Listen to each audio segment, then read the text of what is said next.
Everyone, I really hope you are doing great. आज हम एक बहुत ही लैंडमार्क और हिस्टोरिकल जजमेंट डिस्कस करेंगे of constitution of India which is called Indira Gandhi versus Raj Narain. कुछ फैक्ट्स इसके इस तरीके से थे। The Indira Gandhi versus Raj Narain case stemmed from acquisitions लगे थे फॉर्मर प्राइम मिनिस्टर पर कि उन्होंने मिसकंडक्ट कॉज किया है during the election process. The whole situation began with allegations. ये सब शुरू कहाँ से हुआ? Against Indira Gandhi who was then the prime minister of India for engaging in unfair practices, कि वो अनफेयर प्रैक्टिसेस में इन्वॉल्व थी जब इलेक्टोरल प्रोसेस चल रहा था। तो the complaint was the starting point of this legal case. वो कंप्लेंट ही थी जिससे इस केस की शुरुआत हुई। What happened was in the 1971 Lok Sabha elections, Indira Gandhi ran as a candidate in the Rai Bareli constituency of Uttar Pradesh. She was representing the Congress party while her opponent Raj Narayan was running from Ram Manohar Lohiya's SSP ticket. Indira Gandhi won the election with 350 out of 518 seat में से 352 seat उनके पास थी, securing हर री election as prime minister, जहां पर उनका री election हुआ था। However Raj Narayan was dissatisfied with the outcome, लेकिन वो जो है खुश नहीं थे इस आउटकम से and decided to challenge her victory. उन्होंने डिसाइड किया कि इसको चैलेंज करेंगे, ठीक है, जो वो जीती है। Rajnarayan filed a petition in the Allahabad High Court claiming that Indira Gandhi had violated election rules outlined in the Representation of People's Act. यही वो एक्ट है जिससे राहुल गांधी को जेल भी हुई थी, मतलब जो है सजा सुना दी गई थी। तो इसमें क्या हुआ है ना कि यही पर्टिकुलर एक्ट उस समय भी था, मतलब 1951 का है तो उस समय भी था। तो इसी पर्टिकुलर एक्ट में राजनारायण का ये कहना था कि जो इस एक्ट के मतलब जो प्रोविजंस था उसको वायलेट किया उन्होंने। He accused her of misusing government resources. उनको इस वजह से कि उनके ऊपर एलिगेशन ये लगाए जा रहे थे कि उन्होंने जो गवर्नमेंट के रिसोर्सेज हैं उसको उन्होंने मिसयूज किया है ताकि वो अनफेयर एडवांटेज ले सके कैंपेन के समय पे।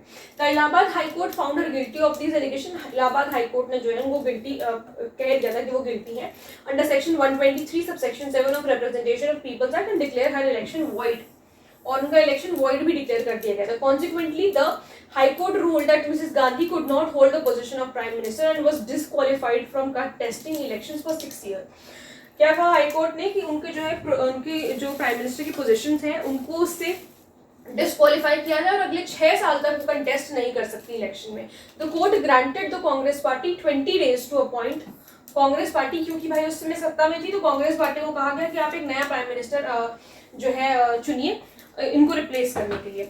Indira Gandhi was not satisfied with the high court decision obviously and chose to appeal it to the supreme court. उन्होंने कहा कि वो अपील करेंगे सुप्रीम कोर्ट में। During the appeal process the supreme court which was in recess at the time issued a stay order. उन्होंने stay order issue किया temporarily preventing the implementation of the high court's decision until further hearings took place. अभी इन्होंने वही किया, एक तरीके से आप समझ लो इंजंक्शन लगा दिया कि अभी जब तक हम ऑर्डर दे देते तब तक और जो हाई कोर्ट ने जो कहा है वो नहीं होगा, मतलब कि इंदिरा गांधी अभी भी प्राइम मिनिस्टर है, ठीक है। This order issued by Justice Krishna Iyer allowed Mrs. Gandhi to attend parliamentary session but prohibited her from participating in debates and voting in the Lok Sabha. उन्होंने वोटिंग करने से और डिबेट्स में वो participate नहीं कर सकती थी, बट वो पार्लियामेंट्री जो सेशंस होते हैं उसमें वो जा सकती थी, प्रेजेंट रह सकती थी। While the Supreme Court proceedings were ongoing, जब तक ये सुप्रीम कोर्ट की प्रोसीडिंग चल रही थी, president Fakhruddin Ali Ahmed declared a national emergency on the grounds of internal disturbance. उन्होंने जो है नेशनल इमरजेंसी घोषित कर दी क्योंकि कुछ इंटरनल डिस्टर्बेंस चल रहा था उस वजह से। During this time the 39th constitutional amendment introduced article 329A which stated that the election of the prime minister and speaker could not be legally challenged in any Indian court। कि prime minister का election किस तरीके से हुआ है या speaker का election किस तरीके से हुआ इसको आप चैलेंज नहीं कर सकते हो इंडियन कोर्ट में। This amendment effectively stripped the supreme court of its authority over Indira Gandhi case and its validity was later challenged. अब भाई इस तरीके का काम हुआ तो इस अमेंडमेंट ने क्या किया सुप्रीम कोर्ट को, भाई क्योंकि अब इस तरीके का अगर लॉ आ गया है कि वहां पर जो है स्पीकर का और प्राइम मिनिस्टर का कोई मतलब रिव्यू हो ही नहीं सकता कि इलेक्शंस किस तरीके से हुए थे, तो बट ऑब्वियसली बात है सुप्रीम कोर्ट की अथॉरिटी वहां से हट गई थी। बट इस अमेंडमेंट को बाद में चैलेंज किया गया था कि इस तरीके का अमेंडमेंट क्यों आया है। अब इशू क्या रेज करे गए थे? The issues raised in Indira Nehru Gandhi versus Raj Narain case were whether article 329A clause 4 of constitution of India is valid. क्या ये वैलिड है? Whether representation of people's amendment act 1974 and election laws amendment act 1975 क्या ये constitutionally valid है? Whether Indira Gandhi election वो valid है या void है। जजमेंट को ध्यान से समझना क्या हुआ था। सबसे पहला सवाल का जो इशू का जवाब है वो ये इस पर्टिकुलर पैराग्राफ में दिया हुआ है. In the landmark judgment, case Ananda Bharti versus State of Kerala case, the Supreme Court of India ruled that Article 329A, Clause 4 of the Constitution of India was not valid. ठीक है. The court held that this provision violated the fundamental structure of the Constitution, जो कि judicial review भाई court judicial review नहीं कर सकती क्या, and therefore declared the 39th amendment act which introduced article 329A clause 4 उसको इलीगल कह दिया गया.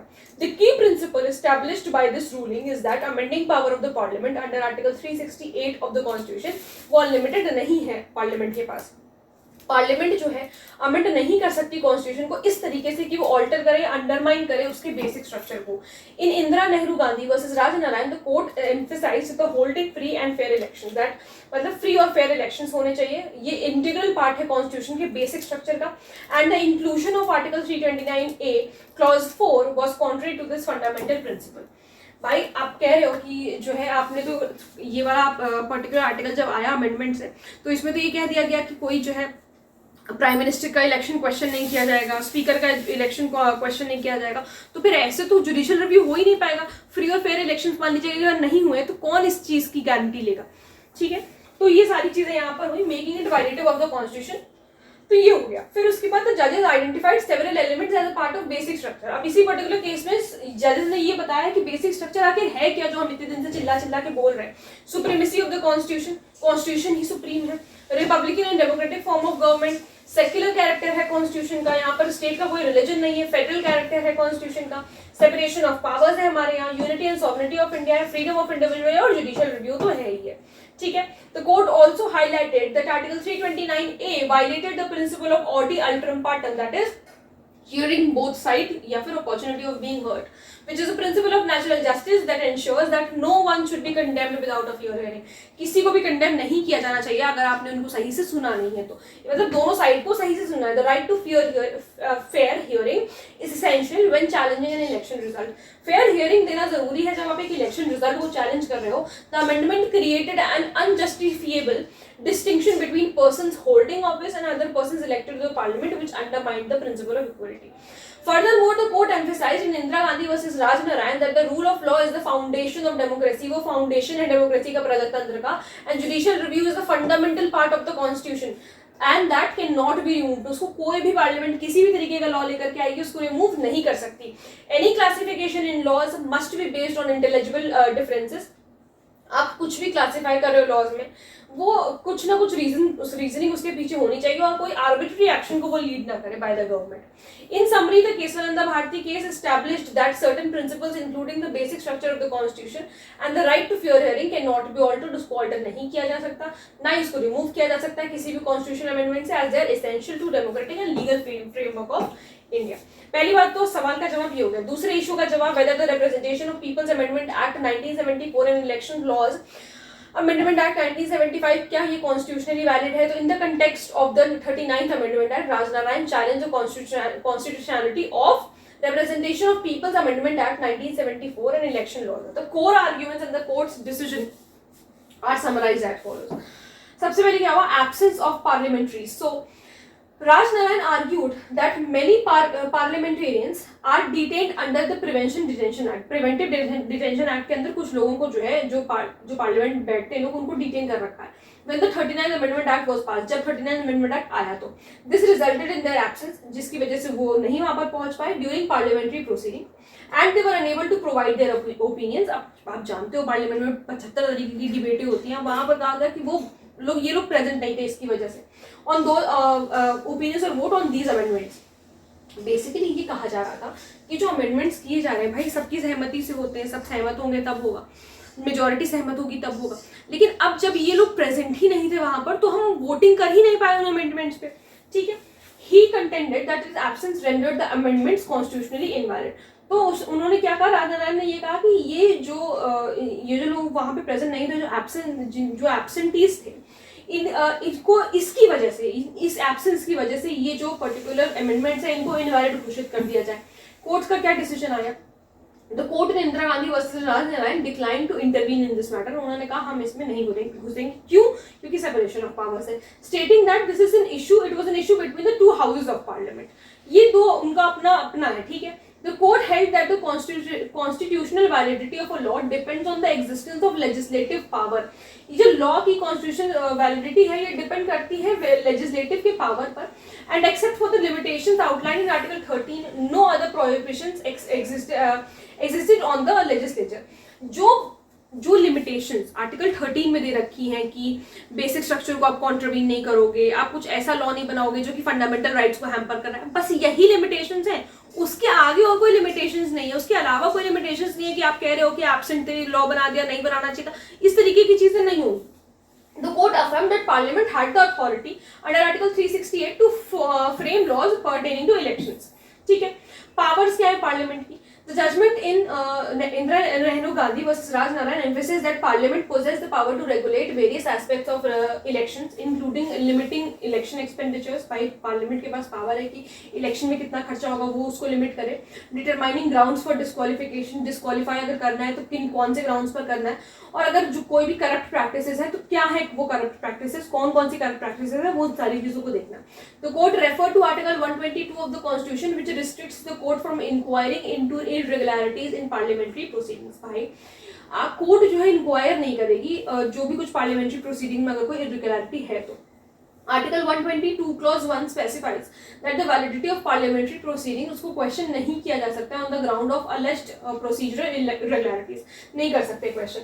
Article 122 clause 2 further states that the court does not have jurisdiction to question the conduct of the business। मतलब इससे हमें क्या समझ में आ रहा है? इससे हमें ये समझ में आ रहा है कि भाई अगर हम ये ऐसे इंटरवीन करने को कह देंगे, अगर कोर्ट इस तरीके से हर एक मामले में हर एक इरेगुलरिटी में इंटरवीन करेगी पार्लियामेंट के साथ, तो भाई सेपरेशन ऑफ पावर कहाँ जाएगा? ठीक है, खुद सोचो हमारा फेडरल कॉन्स्टिट्यूशन कहाँ चला जाएगा। तो वही कह रहा है इन सब चीजों पे सवाल नहीं उठाया जाएगा। Validity of amendments, the court ultimately held that the arguments challenging the validity, कि आप ये जो वैलिडिटी चैलेंज कर रहे हो representation of people's amendment act 1974 के and the election laws amendment act lack substance, यहाँ पर कुछ इंपॉर्टेंट कुछ मूल बात हमें दिख ही नहीं रही है। In other words it upheld the constitution, अब ऑब्वियसली उन्होंने अपहेल्ड कर दिया। In summary, the court concluded that despite the absence of certain parliamentaries during the passing of the amendment, Parliament had acted within its constitutional powers. भाई हम तभी कहेंगे कि वो इनवैलिड है जब आपने कॉन्स्टिट्यूशनल पावर्स के एक्सेस में जाकर के कुछ काम किया। अब वो एब्सेंट थे, इस वजह से कोई अमेंडमेंट पास हुआ, फिर उसके बाद आप कह रहे हो कि वो लोग एब्सेंट थे, ये इस वजह से इन्होंने इस तरीके कर दिया, अगर वो लोग होते तो ना होने देते। ये सब कुछ मायने नहीं रखता। मायने ये रखता है कि क्या वो अपनी कॉन्स्टिट्यूशनल पावर्स में रह करके काम कर रहे थे जब उन्होंने ये एनैक्ट किया है, तो वो चीज मायने रखती है। तो court's judgement upheld the validity, उन्होंने कहा ये सब कुछ एकदम सही है, वैलिड है। अब whether Indira Gandhi's election was valid और वॉइड, ये सबसे बड़ा सवाल था उस समय का। The court in Indira Gandhi versus Raj Narayan determined that Indira Gandhi's election was valid and she continued to serve as the prime minister. The court did not find substantial evidence, court को कुछ भी ऐसा एविडेंस नहीं मिला कि कोई इलेक्शन मैल प्रैक्टिस हुआ था उनके पार्ट पे। Additionally the court clarified that the personal election expenses of a candidate should not be counted as a part of party's election expenses. भाई अगर कुछ पर्सनल इलेक्शन के एक्सपेंस आपने किए तो आप उसको पार्टी का एक्सपेंस नहीं बना सकते हो।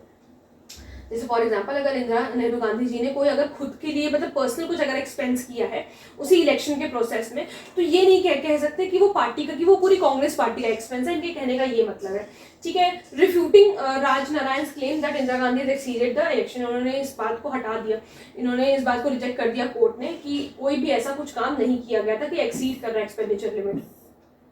Regarding the allegation involving Yashpal Kapoor, a government officer, the court found that Yashpal has submitted his ये अच्छा ये मैंने आप लोगों को पढ़ाया भी नहीं है, मतलब इस हम इतना ज़्यादा अंदर डीप में ना ही जाएं तो बेटर रहेगा। बस इसमें इतना ध्यान रखो कि उनका जो ये पर्टिकुलर इलेक्शन था वो वैलिड था, ठीक है। In summary, the Supreme Court upheld the validity of Indira Gandhi's election and dismissed। ये आप पढ़ना चाहो तो मतलब पढ़ सकते हो, पढ़ना चाहो पढ़ सकते हो, बट इतना इंपॉर्टेंट ये चीज़ है नहीं कि उस समय क्या हुआ था क्या नहीं हुआ था। ये जानना जरूरी था कि इस पर्टिकुलर केस में मतलब मामला क्या था, किस तरीके का क्या हो रहा था, क्योंकि हमने कितने खूबसूरती से यहाँ पर सेपरेशन ऑफ पावर समझा कि कोर्ट इंटरवीन नहीं कर रही है पार्लियामेंट के किसी भी काम में, ठीक है। हमने क्या समझा कि अगर कोई भी एब्सेंट है तो उससे कोई फर्क नहीं पड़ता कि वो एब्सेंट है और अपने अमेंडमेंट पास कर दिया तो वो गलत है, नहीं, अगर वो कॉन्स्टिट्यूशन पावर्स में है तो वो सही है। और इंदिरा गांधी का जो इलेक्शन था वो यहाँ पर वैलिड था, जो मूल बात थी वो हम लोगों ने समझ ली है। ठीक है, ये आप लोग पढ़ना चाहें तो फैक्ट्स कहीं से उठा करके इसको पढ़ सकते हैं, तो समझ में आ जाएगा। रियली होप आप लोग को ये इंदिरा गांधी वाला केस अच्छी तरीके से समझ में आया होगा। अगर कोई प्रॉब्लम है, कोई डाउट है, तो आप लोग मुझसे कमेंट सेक्शन में पूछ सकते हैं। मिलते हैं नेक्स्ट वीडियो में। Thank you so much.